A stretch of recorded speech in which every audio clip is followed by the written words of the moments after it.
Hello भाइयों, कैसे हो आप सभी। उम्मीद है आप सभी बहुत अच्छे होंगे। और जिनका आरआरबी ग्रुप डी का आने वाली शिफ्टों में एग्ज़ाम है वो अब क्या करें कि भाई 4 से 5 नंबर आप बढ़ा पाओ, क्योंकि ऐसा तो है नहीं आप 10 से 20 नंबर आप बढ़ा लोगे। 4 से 5 भी आपने बढ़ा लिए तो बहुत बड़ा मार्जिन हो जाएगा, बहुत अच्छा खासा ये समझ लो आपके लिए हो जाएगा वो 4 से 5 नंबर। अब ऐसा क्या करें, क्योंकि देखो कुछ टॉपिक हैं जिनको सभी छोड़ के जाते हैं, है ना। जिनसे क्वेश्चन आने ही आने हैं। भी मैंने एनालिसिस किया है जो शिफ्ट हुई हैं, उनके आधार पर मैं आपको बताने वाला हूँ कि किस किस टॉपिक को ज़्यादा कवर करें, क्योंकि उन्हें सब छोड़ के आते हैं ज़्यादातर। तो सबसे पहले हम बात करते हैं मैथ की। तो देखो मैथ में मेंसुरेशन जो है कुछ इग्नोर कर देते हैं बच्चे की भाई फॉर्मूला याद करना है, ये है वो है। तो मेंसुरेशन, हालांकि सभी को मेंसुरेशन पढ़ी है सबने, लेकिन फिर भी जिन्होंने नहीं पढ़ी है मैं उनके लिए बता रहा हूँ कि मेंसुरेशन से 1 से 2 क्वेश्चन जरूर आ रहे हैं। तो मेंसुरेशन के सारे फॉर्मूले आप याद करके चले जाना। 1 से 2 नंबर का आपको मतलब फ्री में मिल जाएगा, ये समझ लो। दूसरा है भाई सिंप्लीफिकेशन, यानी कि सरलीकरण। इससे 4 से 5 क्वेश्चन आपके हर शिफ्ट में आ रहे हैं। अब ये आप मानो या मत मानो, जब आप पेपर दोगे जिनका आने वाली शिफ्ट में, तब पता चल जाएगी। अब सिंप्लीफिकेशन में आप करें क्या ऐसा। जो सिंप्लीफिकेशन के लिए मैं बता रहा हूँ, आप जो स्क्वायर और क्यूब होते हैं ना उन्हें याद कर लें, क्योंकि स्क्वायर क्यूब और का बहुत बड़ा रोल है। और भी बहुत चीज़ें हैं जो सिंप्लीफिकेशन में आती हैं। कुल मिला के आपको जो कैलकुलेशन है ना वो आपकी वो मजबूत होनी चाहिए, है ना। आपने प्रैक्टिस की होगी अभी तक, तो वही है बस। सिंप्लीफिकेशन से 4 से 5 क्वेश्चन बनने हैं, उसको थोड़ा देख जाना। अगर कोई टॉपिक ऐसा हो सिंप्लीफिकेशन में जो आपको नहीं लगता हो कि हाँ भाई ये मेरा थोड़ा वीक है ना। तीसरा जो है स्टेटिक्स, यानी कि सांख्यिकी वाला जो चैप्टर है आपका मैथ में, उसे बिल्कुल मत छोड़ के जाना। 1 से 2 क्वेश्चन हर शिफ्ट में बनने हैं। मीडियन मोड, इनसे क्वेश्चन हर शिफ्ट में बनने हैं, तो उसे तो बिल्कुल मत छोड़ के जाना स्टेटिक्स वाले चैप्टर को, क्योंकि इसे बहुत छोड़ के आ जाते हैं। जबकि इससे 1 से 2 क्वेश्चन बन रहे हैं आपके हर शिफ्ट में, और ज़्यादा हार्ड क्वेश्चन नहीं बनने। आपने एक बार पढ़ लिया तो आप कर ही आओगे स्टेटिक्स वाले चैप्टर को। एक तो ये हो गया। और जी आपका चैप्टर है स्यूट्स एंड इंडाइसिस, यानी कि घातांक और करनी। देखो घातांक एवं करनी वाला जो चैप्टर है उसे हम इग्नोर कर देते हैं, नहीं पढ़ते। पर उससे क्वेश्चन बन रहे हैं आपकी शिफ्ट में। आपको उसके जो वो होते हैं ना रूल, कि भाई अगर डिवाइड में पावर हो तो क्या होता है, जोड़ में सॉरी मल्टीप्लाई में पावर हो तो क्या होता है। तो वो सभी रूल आपको पता होनी चाहिए कि ये सभी रूल इसमें लगते हैं। तो अगर आपको ये सभी चीज़ें पता होंगी तो आपके जो 4 से 5 मतलब मैथ में क्वेश्चन है ये नहीं छूटेंगे। और ये जबकि छूट जाते हैं जो, क्योंकि बच्चे ध्यान नहीं देते इन टॉपिक्स पर। तो ये, और एक मैं बता रहा हूँ, एवरेज चैप्टर आपने पढ़ा जरूर होगा, लेकिन उसे थोड़ा और अच्छे से देख जाना, क्योंकि 3 से 4 क्वेश्चन एवरेज से बन रहे हैं। आपके 25 क्वेश्चन बन रहे हैं ना, तो मैंने जितने भी अभी टॉपिक बताए, एक तो मेंसुरेशन, एक एवरेज, एक सिंप्लीफिकेशन, एक आपकी सांख्यिकी यानी कि स्टेटिक्स, और एक एक आपका सूट्स एंड इंडाइसिस यानी कि घातांक एवं करनी। इन चैप्टर से ही कुल मिला के 10 से 12 क्वेश्चन बनने हैं 25 में से। आप कर जाना इन सभी चैप्टर को, ज़्यादा बड़े चैप्टर भी नहीं है, तो आपका मतलब 2-4 नंबर का फ़ायदा ज़रूर हो जाएगा। दूसरा, रीजनिंग में बात करें तो रीजनिंग भाई आपने अब तक जो पढ़ी है उसे ही रिवाइज कर लो थोड़ा बहुत। और हाँ, रीजनिंग में एक टॉपिक है सिटिंग अरेंजमेंट, थोड़ा उस पर ध्यान दे लेना। और जो सीरीज वाले क्वेश्चन होते हैं ना उनके लिए आपको, सीरीज वाले क्वेश्चन देखो ज़्यादातर जोड़ घटाने वाले ही आएंगे, लेकिन फिर भी स्क्वायर क्यूब वाले भी आ जाते हैं। तो उनके लिए आप स्क्वायर क्यूब जरूर याद कर लें, वो आपकी शिफ्ट में बन सकते हैं क्वेश्चन, है ना। रीजनिंग में दो चीज़, सिटिंग अरेंजमेंट वाला चैप्टर, और ये आपकी जो स्क्वायर क्यूब है सीरीज वगैरह वाले क्वेश्चन जो होते हैं उनके लिए। बाकी रीजनिंग का पैटर्न पहले जैसा ही है, कोई नया चेंज नहीं है ना।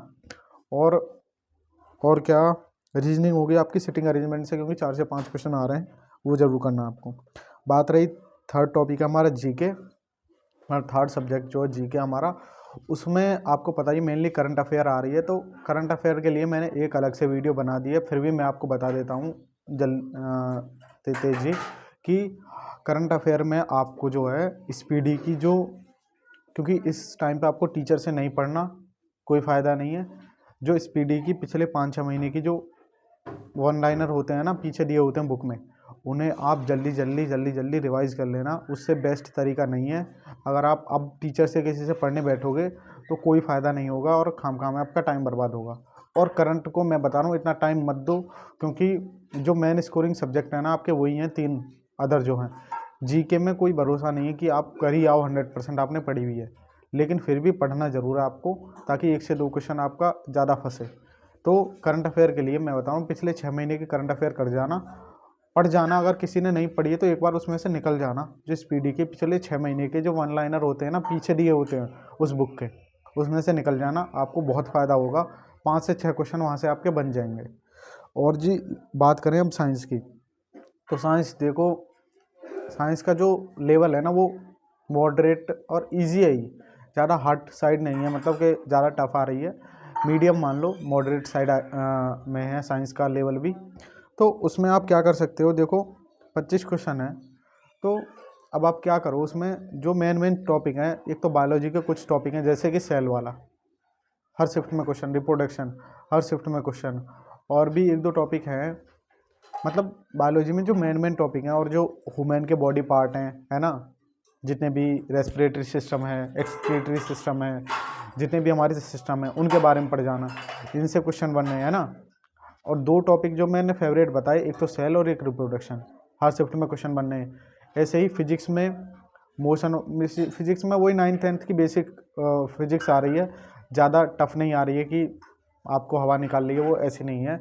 और जी एक अब क्या बचा, अब बचा केमिस्ट्री। केमिस्ट्री भी आपकी वही जो आपने पढ़ा है, और प्लस जो फार्मूले होते हैं ना, हर शिफ्ट में एक फार्मूला ज़रूर पूछा जा रहा है कि उसका फार्मूला क्या है, धावन सोडा का फार्मूला क्या है, या इन सभी चीज़ों के जो फार्मूले हैं उन्हें आप एक बार रट जाना, आपका एक ना एक क्वेश्चन ज़रूर फंसेगा वहाँ से।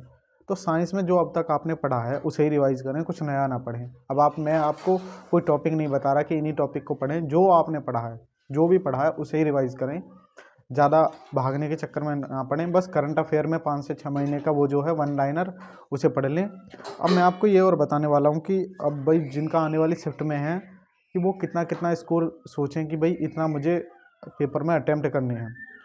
तो मैथ देखो आपका 25 नंबर का है ना, 25 ही क्वेश्चन है।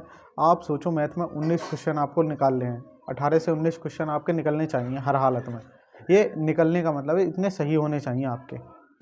वहीं बात करूं रीजनिंग की, तो रीजनिंग में देखो 30 क्वेश्चन है, तो 27 आपको निकालने हैं, क्योंकि रीजनिंग एक ऐसा सब्जेक्ट है जहां हम थोड़ा स्कोर कर सकते हैं। तो 27 क्वेश्चन आप वहां निकालने की सोचो।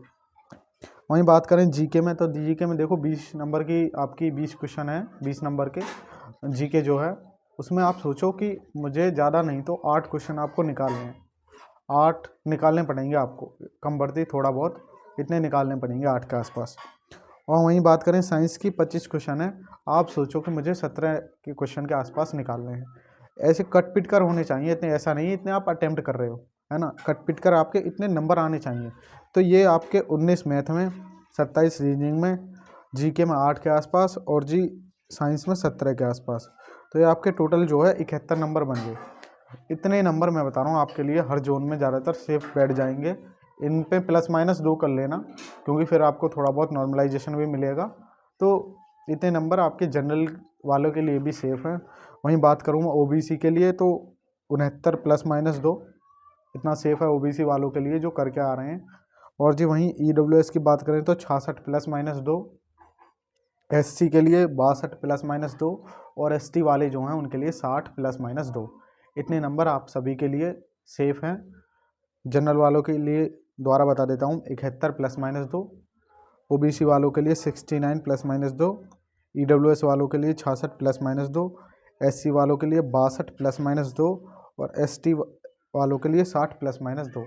इतना नंबर अगर आप करके आ रहे हो तो आपको डरने की ज़रूरत नहीं है, इतनी ही मेरिट जाएगी। और जो मैंने टॉपिक बताए उनको एक बार अच्छे से कवर कर लेना। बाकी अगर आपको कोई और जानकारी चाहिए तो कमेंट कर देना वीडियो में, मैं उसके ऊपर वीडियो बना दूंगा। और आने वाली शिफ्ट जो होंगी, क्योंकि आज तो पेपर नहीं है, तो आने वाली शिफ्ट जो भी होंगी उनका एनालिसिस मैं लेकर आता रहूँगा, आपको बताता रहूँगा कि आज की शिफ्ट कैसी आई है। आप और कमेंट कर देना आपको कोई जानकारी जाननी हो तो, और चैनल को नए हो तो चैनल को सब्सक्राइब कर देना, ठीक है ना। चलो ठीक है।